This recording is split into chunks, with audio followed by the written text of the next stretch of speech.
Tek neuspjehom na neki način često su ljudi motivirani da analiziraju zašto se to dogodilo i tek neuspjeh na neki način noga u guzicu je potrebno da valoriziram to što sam, kako sam do sad radio, da bi nešto drugo promijenio, da bi mogo očekivati drugačiji rezultat.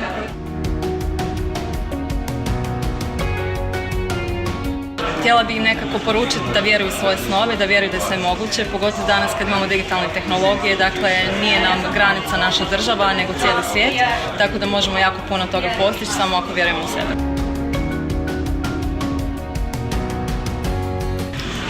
Pa prvo mislim da ne odustati, jer mislim da zapravo jako puno ljudi nedostaje nekakve ambicije. Jer zapravo svi nekakvi ako pokušaju nešto pa na prvoj prepreci zapravo odustanu, povuku se i slično. Mislim zapravo moramo imati neku ambiciju, moramo stvarno pokušati nešto, moramo ciljati što dalje. Nakon što god se desi zapravo pokušati još jednom, zapravo stvarno probati postići jednog dana nešto veliko.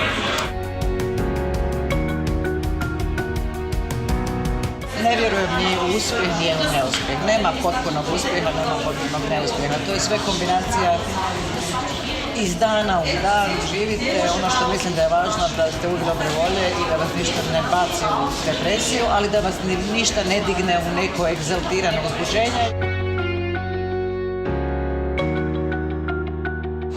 Mi jednostavno poslujemo u Americi, tamo je zapravo neuspjeh sastavni dio, zapravo su ljudi se s time ponose i nose svoje neuspjehe vrlo ponose, to su zapravo ožici koji pokazuju da su prošle neke bitke. Kod nas zapravo ljudima je neugodno o tome pričati, ne spominje se, uvijek fejkaju te priče, pokušavaju ih uljepšati i onda bude to onako vrlo prozirno sve. Tako da mislim da je najbolje što mogu napraviti priznat sebi, priznat drugima, jednostavno izvući iz toga neke lekcije, ponosno to nositi i nastaviti dalje, to ih čini zapravo boljima. Ja mislim da smo svim sudionicima današnje konferencije uspjeli približiti to da neuspjeh je samo profesionalni razvojni put svake mlade osobe i da on apsolutno u našem društvu nema nekakvu negativnu konotaciju, već ga trebamo gledati sa isključivo pozitivnim